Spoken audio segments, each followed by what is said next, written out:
Hello, everyone. Thank you so much for tuning in tonight. I hope we are all doing well, enjoying of this beautiful, beautiful weather. Thank you so much for being here. Before I start, I just want to say I'm so grateful that we are in Happenings activations. Happening, as you all know, is the first and only Toronto festival made by community artists, giving center stage to the talents and skills of immigrant, newcomer, and refugee artists. This year we have activations, as you all know, the entire month of May. And next week we are starting our Happening Multicultural Festival. We have so much planned, of course, revolving around the theme of public art and collective voice. Before we move on, I wish to express my gratitude and acknowledgement to the land we are situated upon. We recognize that we live and work on traditional Indigenous territories. I also wish to acknowledge that I'm currently located on the traditional Indigenous territory of the Huron-Wendat, the Haudenosaunee, and most recently, the Mississaugas of the Credit. I also wish to express gratitude to Mother Earth for the resources we are using, and I would like to honor all the First Nation, Métis, and Inuit people who have been living on this land since time immemorial. So, of course, I am so thrilled tonight as we continue Happenings Artists and Conversation series curated by Claudia Arana. Throughout the month of May, Claudia has invited artists to share their insights and thoughts around the professional practice, the impact that pandemic has had on their work, and their participation in ArtworxTO 2021, the Year of Public Arts, which is a program celebrating the incredible selection of public art in Toronto and the amazing artists behind it. Of course, today we have a whole session planned. I'm so excited because today we're going to be talking with an amazing artist. Her name is Mirna Chacín. But before I even introduce the amazing artist that is going to be talking, we of course have to introduce to the space Claudia Arana, which is our curator for tonight. I welcome you into the space. For all those who are new, Claudia is an independent curator, arts administrator, and cultural connector. Thank you so much for being here. How are you? Hi, well, thank you. Thank you, Veronica. I'm so happy to be here again. And thank you all for tuning in. And yes, as Veronica was saying, I'm an independent curator. And I'm so excited to have today Mirna Chacín, which is an amazing, amazing artist. And Mirna, do you want to turn off on your camera, your mic? There you go. Hi. I was waiting to get in. That's awesome. That's You're welcome. So for those who don't know Mirna is a Venezuelan-born Canadian visual artist who immigrated in 2011, looking for the inclusion and equality that Canada gives to the LGBTQ2 community. Shortly before immigrating, the University of Zulia awarded Mirna with the Francisco Hunks Golden Medal for her artistic achievements in Venezuela. Mirna's work reflects her experiences around death, loss, grief, uprooting, and belonging.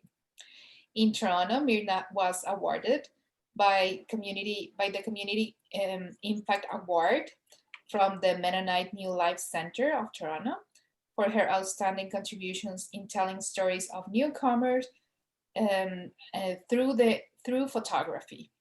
She was also a recipient of the Newcomer and Refugee Artist Mentorship Grant by the Toronto Arts Council and the Ontario Art Council and the Toronto Arts Foundation. So welcome, Mirna. We are very excited to have you here. How are you? Very happy to be here in Happening, and grateful for the honoring for inviting me to join this amazing festival. There is every year becoming better and better and more plane of festivities and around the art. So I think it was filling a gap that was missing in Toronto. Yeah. So thank you for having me. I agree. It's a wonderful space to be in. And we're going to start with a few questions about your background. So what I'm going to do is I'm going to share my screen. And let's get started.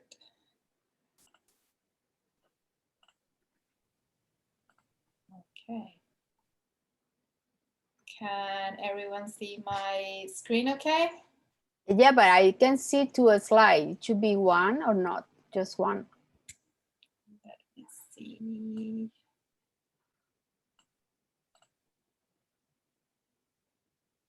Okay. Can you see one or two? I see two. The one and the next one. But it doesn't matter. But let me see. Okay, better. Much better? Okay. Yeah. It wasn't this photo was the only one I found handy at that time. But for the next one that our slide showed, yes, I wanted a full screen. Yes, absolutely. So Mirna, so we get a little bit of the context of who you are as an artist and your practice. Tell us a little bit about your background. You were an architecture student back in Venezuela, but tell us a little bit more about that moment in your life when you were still studying architecture, you were in Venezuela, and you kind of start digging into your artistic practice. As many of the artists that you have been in conversation with the past week, I started to show some inclination for art since I was a child. But at the time when I decided to study after high school, the closer I find that I can spread or learn and use my talent drawing and that I was showing, it was architecture. And for the first 3 years in the studying the career, I was happy. I love it. And then I discovered that I can do magic in the lab of photography that the faculty have. So I had the opportunity to take courses to learn how to use to develop a film, to enlarge my images. And an author of mine gave me a small camera from the 50s I can use with a roll. And so I started to shoot. And when I discovered that I had the total control of that, I became crazy about photography. And then my program started. And at the moment of this photograph, I was already doing photography at the same time that I was starting the 4 years on architecture. And I start to to develop a series of photographs while I was still in the faculty, traveling to the towns of where it was most of the colonial architecture of the region, which is called Coro, the state of Falcon. So in this area, I started working in a series that became the first prize of the Biennale in 1987. And then suddenly I became a little bit, I jumped to the stage of the fine art photography. I started to have an invitation for doing show. And at the same time, I was a student. And this photograph, I was in a crisis because I have to decide if I will to continue to study architecture or if I wanted to choose a different path with photography, which at that time was just not only fine art, but I was offered to work for a magazine and with the oil and gas industry, covering stories of the towns. And at this moment, it was in this fight for what to Mhm. choose. And then Yeah, was my mom came and say, you have to do what it make you happy. So leave it. that's great. Yeah. Well, that's amazing to know so much about your life, what was going on back then, just from this image, and to know that through architecture you find your way to pursue a more artistic career through photography, which is amazing. So, what happened a little bit after that? And now that I know that you have been working in photography with like for so long, and your interests have been, I mean, they have shifted over time, but at the same time, you have kept like a very precise eye and a very particular social and community, uh, I'll say, community-based lens that it's always present in your work. So regarding this particular work that we're seeing now, that it's dwellings, and that's the one that you were mentioning about the Biennale in Maracaibo. Uh, can you tell us a little bit about what was the project about and how did you become interested in this subject? Of course. I choose even including this photograph, and recently I was interviewed in Venezuela, and somebody asked me, what do you think is the more significant photo of your life? And I, without a doubt, it was this, because was the born of a new career and a new path in my life. So it was very metaphoric and very like the portrayal, the my new path. And it started while I was still an architecture student. We traveled to a town called Pedregal. It's a little town at the foot, located at the foot in the Sierra of Corro, Venezuela. It's a very arid and dry area. And this was a town that reminded me immediately Juan Rulfo's The Plane in Flames, the series of stories about the dry towns and people that you don't know how they are managed to survive in that uh, uh, uh, very difficult location, because they didn't have water, they didn't have jobs, only childs and elder remain at the town. So I went to measure the houses and take photograph of the floors, of the doors, of the architecture of those houses that was falling apart. But after doing my job with the assignment for the architecture, assignment that I was doing, I decided to come back by myself and do this series. And I submitted to the Biennale and earned my first prize. And then I did this, continue to go to visit after winner the Biennale. Still, I remain like traveling to this town, which I had to take a bus. Then I wait for somebody to drive me inside 40 kilometers from the more closer Yes.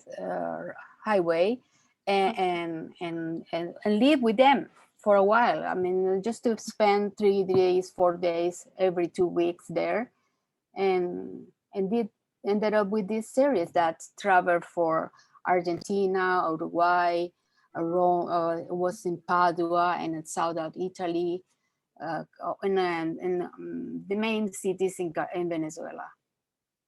You can put it now with the sound a little bit. Oh, whoops, sorry. Let me do that again. There you go.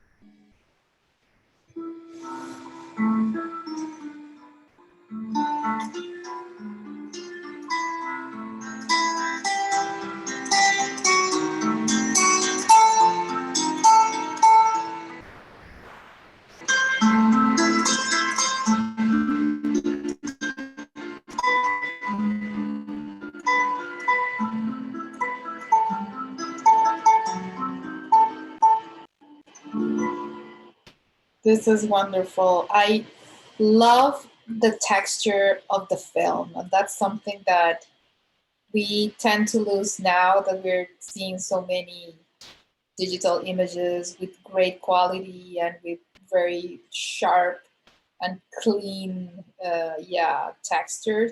I love to see film. I love to see the grain. I think that I wanted to ask you about because even back then you started to explore black and white photography, and my question would be, why did you choose to shoot in black and white instead of color, or what was the process back then for you? First, at that time I only at the beginning I learned to develop black and white film, because we have a lab in the architecture faculty. We have a black and white lab, but eventually I can do also color. But for me, since the very beginning, and my taken in that my influences are black and white movies, especially Gabriel Figueroa with the Indio Fernandez black and white photography movies like La Perla, The Pearl, which is my famous, and a movie that was very important for me from the inventor, that he's doing this movie in the sci-fi movie in black and white, and people say, are you crazy doing a sci-fi movie in black and white? They say, well, life is in color, the reality is in black and white. And I believe that in black and white you go to the essence of the subject, and the message is delivered without any interruption. And that's why I keep black and white as my way of expression. I don't want to have this distracting color. I actually, even when I was drawing, I love chat core. So for me, it's like the essence of shadows and light and the contrast, and no, right to the point, and even more graphic. So it's I have been always just looking the way to find more bright and more light, but when I do color is because I have it has to be in color, but in general I choose black and white. Yeah. No, it's wonderful. And the grain, by the way, the grain, you notice I used to use force the film, because I was this point, like a little reminded the charcoal texture. Yeah. So that was on purpose too. Yeah, it's wonderful. I love it. It gives a very like particular and special feeling when you look at the images and you feel that texture. And I like how you explore and you choose to present this first project to then move on into this amazing installation that you did in the Museum of Contemporary Art in Zulia, the Paraguaná Project, which is a project that I know for the many years, the couple of years that now that we have been working together, and that I have been able to learn more about your practice.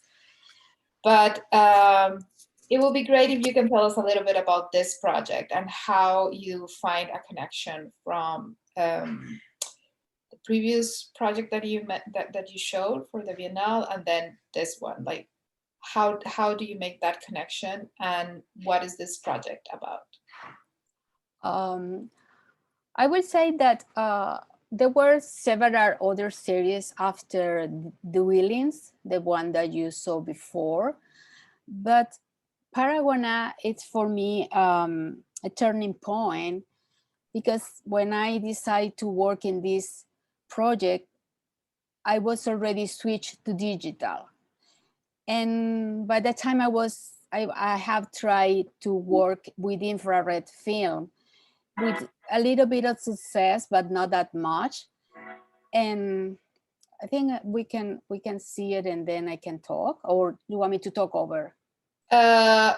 Actually, I'm gonna stop it for now while you first let us know about how you Okay, then that transition between film and digital. And yeah, this is a transition entre being working with a film and digital, and especially it was my first ever I try to shoot with a converted camera to infrared. I send the camera to change, to put the infrared filter inside, in front of the sensor. And I have no idea that's going to be to that. And at that moment, I call it experiment Paraguaná. And Paraguaná is a peninsula in the face the Caribbean Sea next to Aruba Island in Venezuela. And it's pretty close to my hometown, Maracaibo. It's another state, but all people in Maracaibo just to travel to Paraguaná for the beaches. And because they have a wonderful dunas park. When I knew that we were immigrating, I decided that this is going to be the experiment and also my forward project. And so I'm very attached to this because it was an experiment that led me to then try my first ever installation and try a new way to make people immerse in the images. And that was allowed because the digital give you another opportunity to explore. Yeah. So, and when I was asked to participate in Photo Maracaibo 2014, I was already living in Toronto, and I shot that images, but I haven't done anything. I haven't exposed it. I haven't showed it.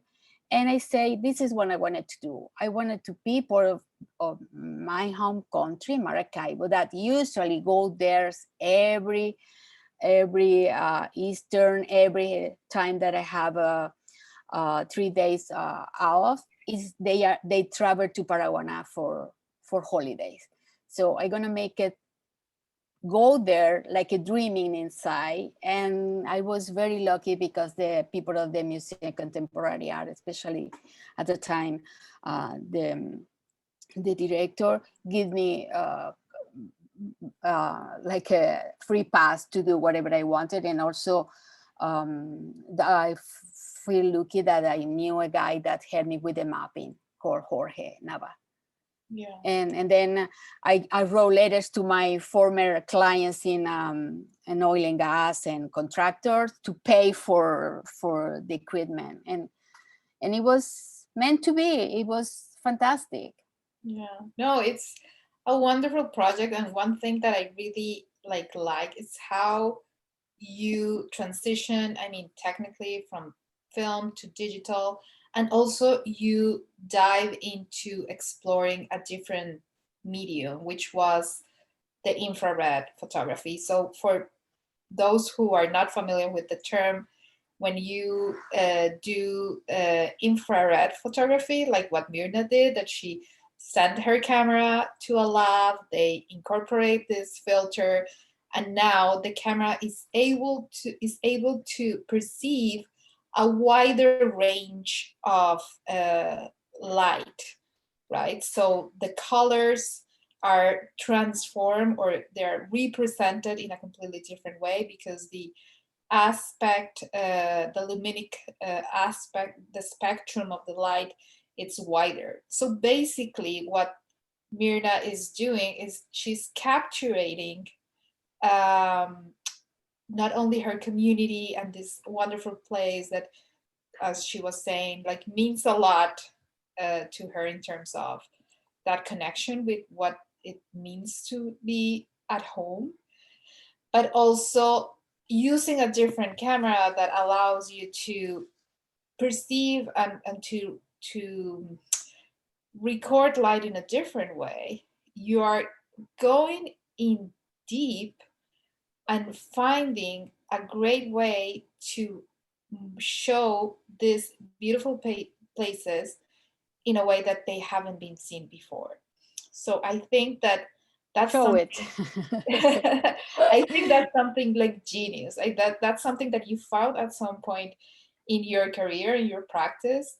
And I love when artists do that, you know, like when you send your camera to the lab to get that filter done and to have your infrared now converted, your camera converted to infrared, you didn't know what was going to happen, right? It was I was at shock at the when I pick out the camera and shoot and say, oh, the photos are red, so you get red photos, and then you have to find a way how to convert, to remove the red and leave it the black and white you are imagining you took. Because so it's let's say like the process like you do when you use the film. You see your negative and you cannot see. Now people can see what should. At that time you have to be sure that what you were taking, the measure, the light, the composition, anything. There is no time to take firefight and check. So in this case, it's pretty much the same. You are there, you take the exposition that you think, looking for the levels, the histogram, to see it is very well done, but what you see in your screen is red. And then so you say, okay, maybe there is too much contrast. So it's pretty much the same exercise that you did with the film. So and somehow I was prepared. So it was no difficult to make this transition. yeah. And it's today, by the way, today the Museum of Art Contemporary asked me for this video that I'm showing here to put it in the week of the museums for her TBT and Instagram. And there was a lot of people telling, I love that, I remember that. So it's amazing when you feel this feedback. Yeah. Well, that's wonderful. I'm going to play the video now, so we have an idea of how the installation was done, and at the same time you will also exploring with other tools like video mapping. That was something like very rare and in the early beginnings back then. Now it's a much known and explored, I'll say, field. But back then, of course, technology was different and you were already kind of creating like this immersive spaces. So I'm gonna just play this.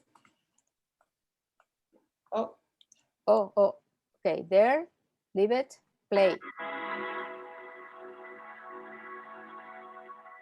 Don't do anything.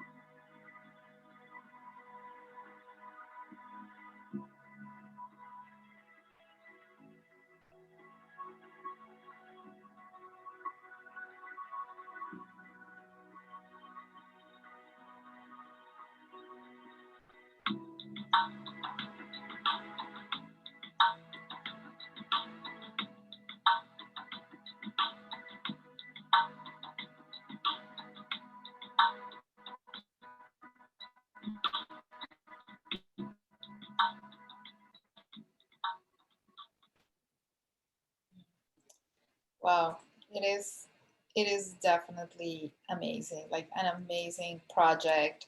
And I really enjoy seeing people in the space, right? How they're interacting with the work, and something that sometimes people tend to avoid, that it's the shadows. In that particular project, you incorporate them as part of the...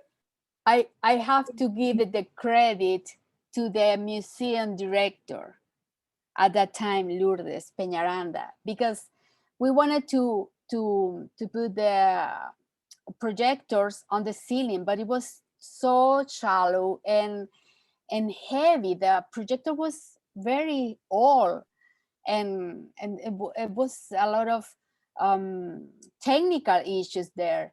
And she told me, no, no, no, no, no, no, let the people come, let the people. And that was the best decision, because people got crazy. They took selfies. They asked me to do yoga class, ballet, everything. And everybody was, at that time in Foro Maracaibo, the night of the opening, there were 7 exhibitions of the museum. And at an hour after the opening, everybody was telling, you have to go to see Paraguana Project. And people got, it was amazing. And that was her that told me, Mirna, don't worry about that, leave it then to go inside. That's wonderful. I like that. I like those moments of, and I think that all artists, everyone goes through that, moments of hesitation and Yes, frustration and no, this is not what I envisioned. And then exactly. you realize that sometimes, yeah, things are not quite what you envisioned, but they become something sometimes more interesting or far more, I don't know, exciting than what you thought even at the beginning. And I think that's what happened. And I think that project, it's like a great transition for you in many ways. It's part of your transition of you moving into Canada as well, and getting like very like a very good idea of how you want to keep incorporating community and And the elements. audience to be part of the Exactly. The audience must complete and be part of the experience. That's Yes. There is no turning point after that for me. It has to be a big scale. It has to be kind of they be part of it. So Yeah, absolutely, absolutely. yeah, there is And no now turning. we're moving into another project that you did.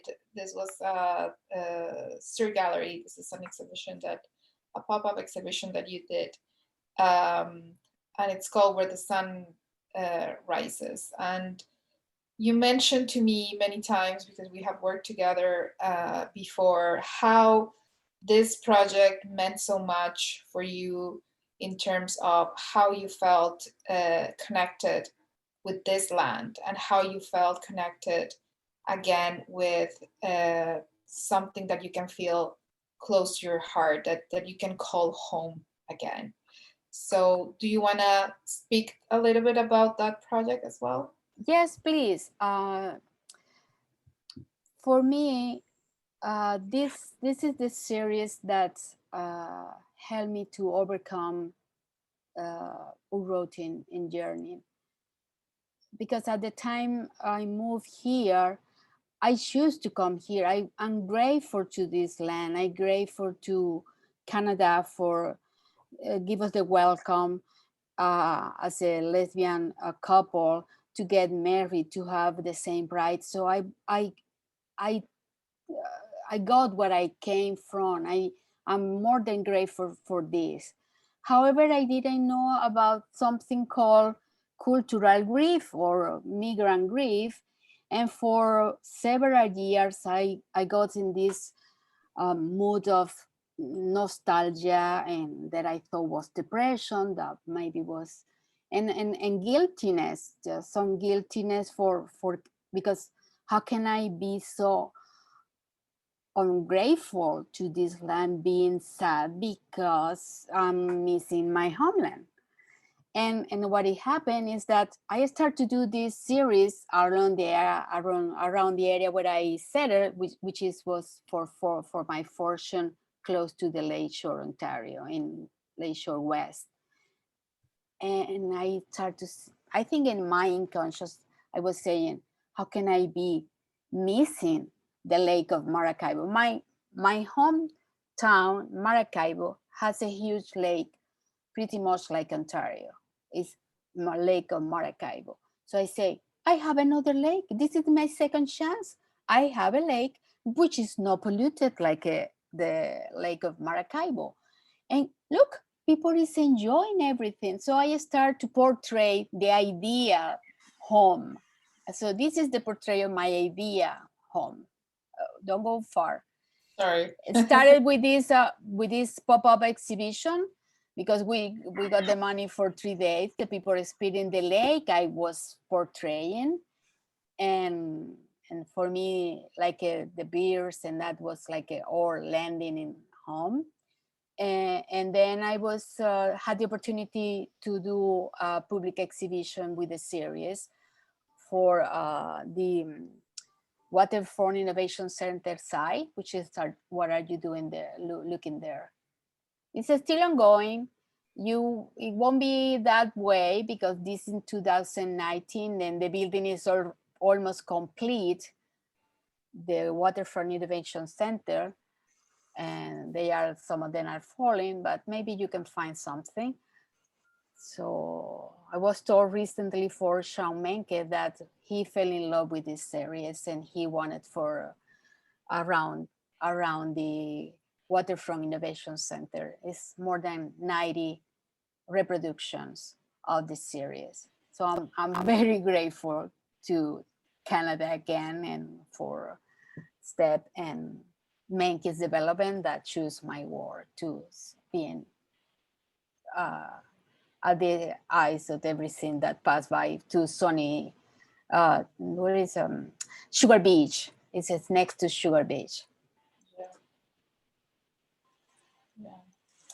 I really like how you were able to capture like the essence of the waterfront and the people that are usually coming to enjoy this place. And for example, in moments like we have been currently living in, we know that so many people have find hope and a way of coping and finding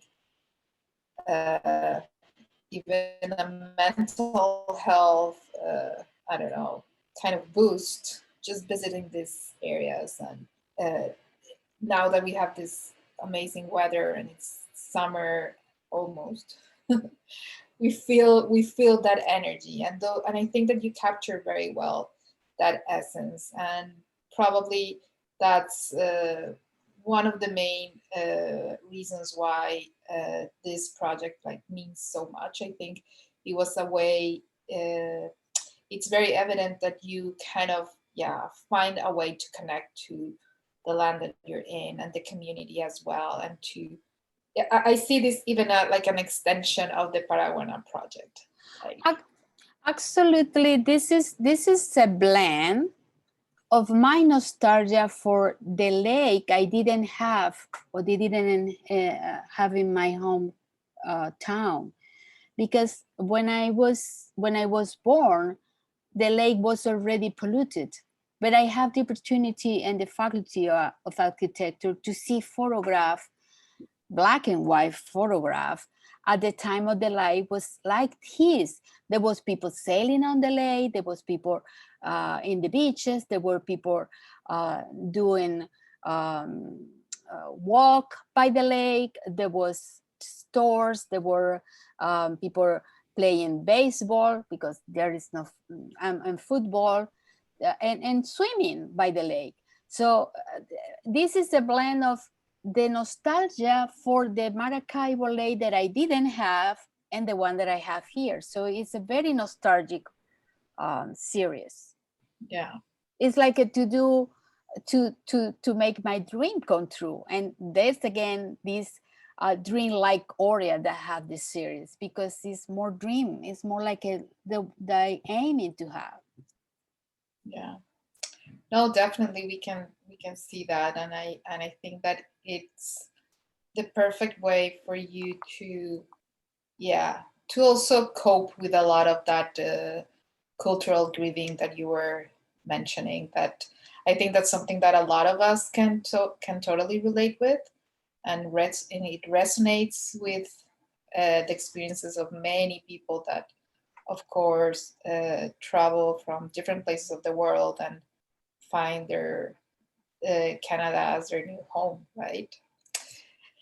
And now we can move on into another project, a project that I was involved in, and that I was able to curate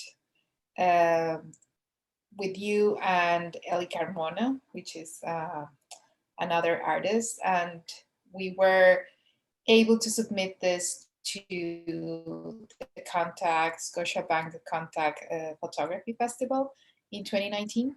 And I think this is the time when we met, actually. Actually, I recruited you to be the curator for the project, because Arce Tobico, when they read and tell me, Mirna, would you be interested to present something in the festival and look for somebody else and maybe a curator? And I invite you, and I invite Ellie, and you were both, we did a very good match, and I that was the beginning of the beautiful journey that started with this. Yes. And this, when you mentioned that before, the cultural grief and the migrant grief, this was my way to approach, because it was something pending then that I had to do, and that the death of my sister make it to see again, or made me revive or revisited this grief.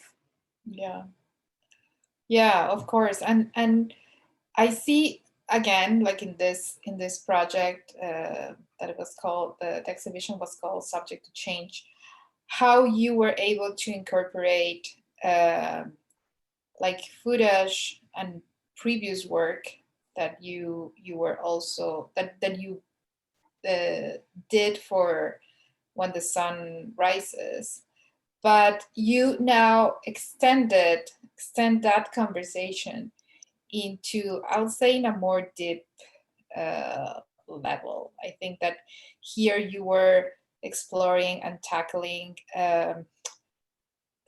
other elements that are kind of going deep in your own sense of grieving, and in your own sense of healing and coping with your sister passing away. And now what I find very exciting is that you keep on exploring technologies to alternate with photography. So for example, now here we see that you're using like these small monitors that they're placed in this large format images. And I really like that, how you have always keep using, projections, mappings, and different elements, new media elements that help more and more the audience to understand what is the work about, and they help connect people with all those different layers that are embedded in your work. So do you want to tell us a little bit about that decision of incorporating? Well, of course, a little bit, because I know we are running, but this is a series that I go back. Sorry. Yeah. Hold your horses. This is a series that I started parallel to Where the Sun Rises. Did you see there is no people? Where the Sun Rises is stories like people enjoying, and where I portray myself among them. Like I was enjoying this. In this instead, it happened when the lake was very high, and there was some of the trees that with the sand disappear, and then I saw it when I saw the one on the left. I saw, oh my goodness, I now understand what it means uprooted.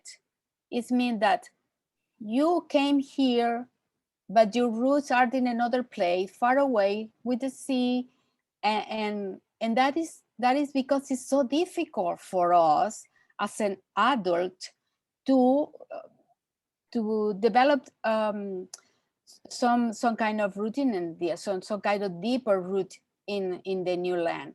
It's difficult because our roots are there, and there are our childhood.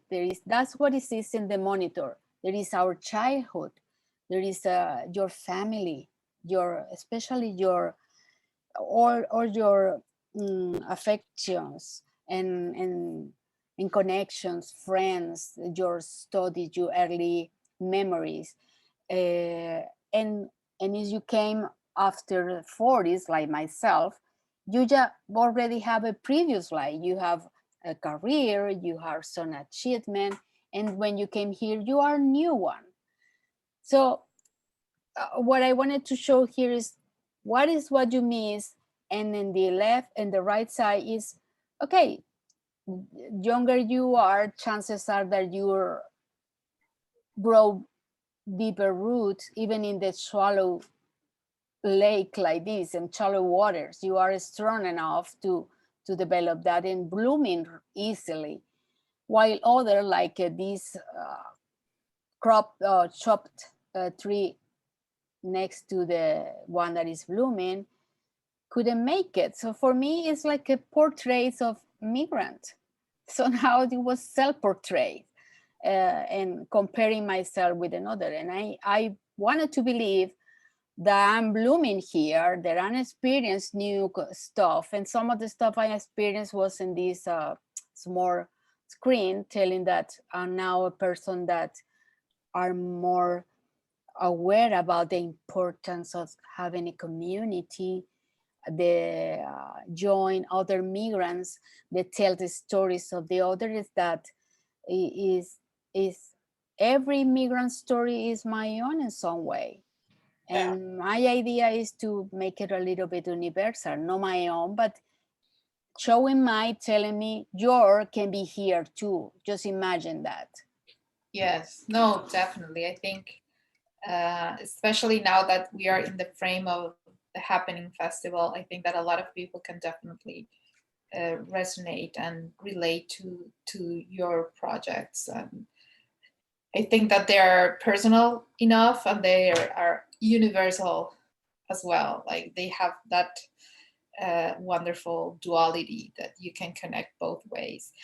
And just because I want to be mindful about the time and we want to be able to let people know about the project that we're working on for ArtworxTO for 2021-2022 year of public art. I'm going to move on, and I'm just gonna let this running while we talk, and then I'll sure. Nice. Yeah. Do you want me to go? Yes, please. This is a series of photos I started to do in Mimico Creek, which is run next to my building. I mean, I go down, this is the Mimico Creek. And it was in April 2020 and during the quarantine. And continue with the metaphors of the metaphor of nature, the trees, like a falling trees, seems to me like dead people, and these flowers like a like a grievous environment and falling, and it was like I did this series like a pray, like a somewhat meditation about the tragedy that was happening at that time, with so many lives lost and in solitude and isolation, people grieving. And after that series that I presented in the Museum of Contemporary Art in Maracaibo, somebody mentioned that my work remind him that it was an elegy from a famous Renaissance poet. I read it and I became with the idea to do an immersive video mapping projection with the images, but also include an augmented reality layer with the life we wanted to celebrate, the life we had lost during the pandemic.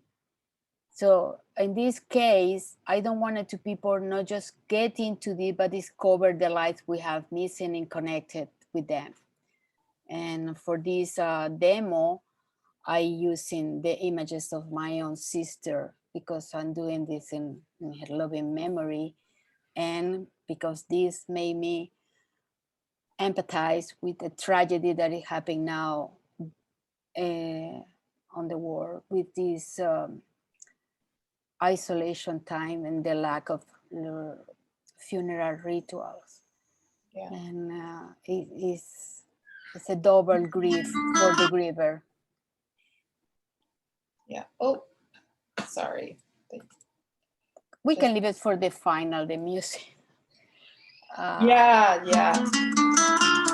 But I don't have...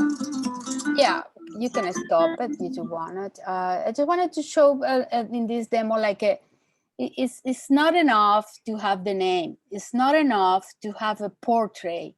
It has to be a little bit of the images that show that these people have a life, that people have grievers that are weeping for them, that are missing them, and that we are the lucky one because we are not just grateful for being alive, but we have to be some kind of acknowledge that there is a time where there is so much suffering around.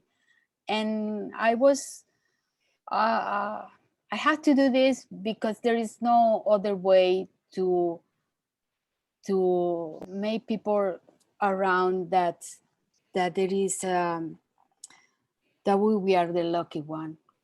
Yeah. But there is a lot, so many others suffering, and there is the worst tragedy of the pandemic is this isolation in weeping in alone.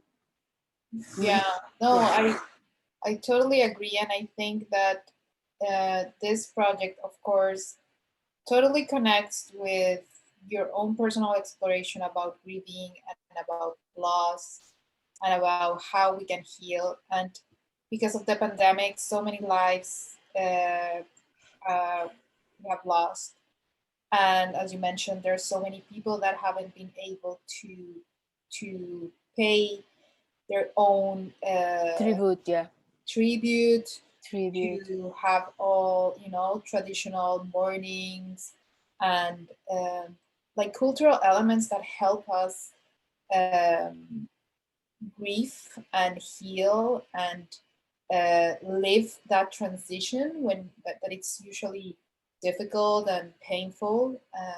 And now that people with the pandemic, they haven't been able to actually do that. I think that this project is actually allowing people or giving people the space to do that, no? So to heal, to grieve, to know that their souls are not forgotten, that people still are in that place where they need to find tools and find elements to cope with this situation, and also to celebrate the life of those who are gone, right?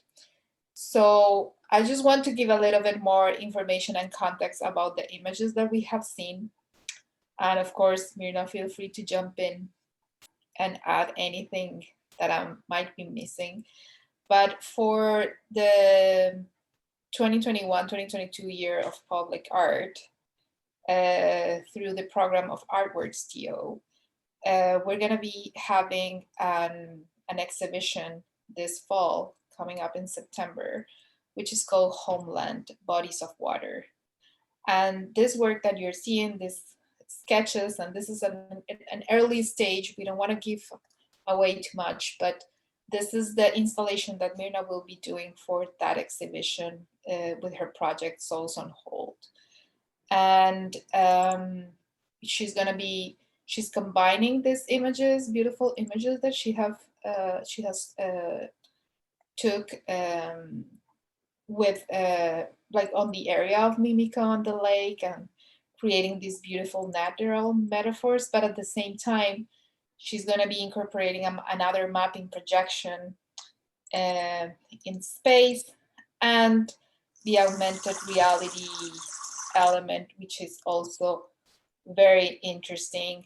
People are going to be able to use their phones, and while they move their phones around that mapping projection, they're going to be able to see the many souls of people that we have lost, and how families and friends are grieving, and they're celebrating as well their lives. So this is also an interactive and community-based project.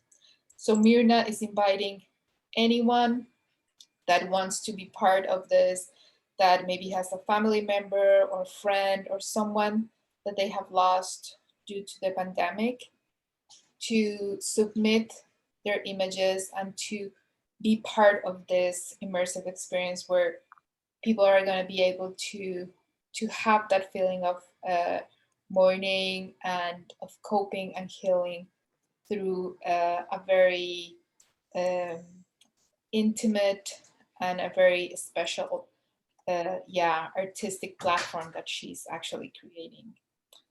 So Mirna, anything else that you want to add? Yeah, I would like to share. It's a way to share the website, the web page of with more information about the project, how to contact with me. We will, if you know anyone that has lost somebody, a loved one, you can share this information and they can call me and we set up a meeting via Zoom. This is a long-term project. We want to present a part in September, but I probably will continue to work this a long time. So it can be any cultural background, any religious. You are all welcome. If you want to pay a tribute to your loved one missed, you want to do an elegy, I can help you to select the photos, to digitalize the images, and even record your voice if you wanted to do the elegy there. Yeah. So all the information is in the link that I passing here, but I don't know how to share it with everybody. So I think that if you put it in the chat, the team from Muse Arts is going to help us spread the word so that people are able to join and to submit their images and their stories if they want to. And I think it's a wonderful way of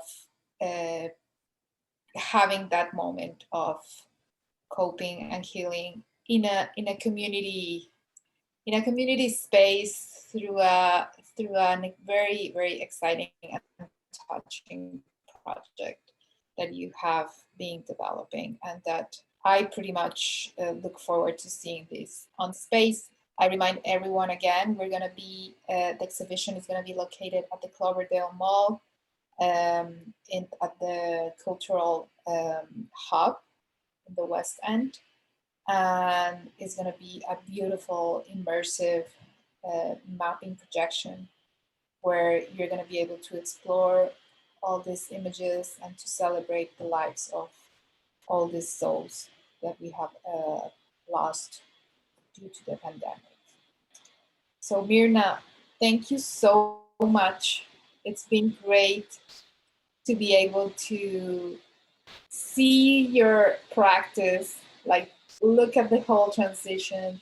I'm sure that's going to help people understand more. Where are you coming from? Where is this project that you're doing now coming from? And hopefully more people are going to be joining and are going to be connecting. And in the end, we're going to have that beautiful installation and project. But as you mentioned, it's going to keep on going, right? We're going to keep on working on this, and it's wonderful. I'm so grateful, not just for being here, but for having the opportunity have you on my side in this project, Claudia, that introduced me to ArtworxTO.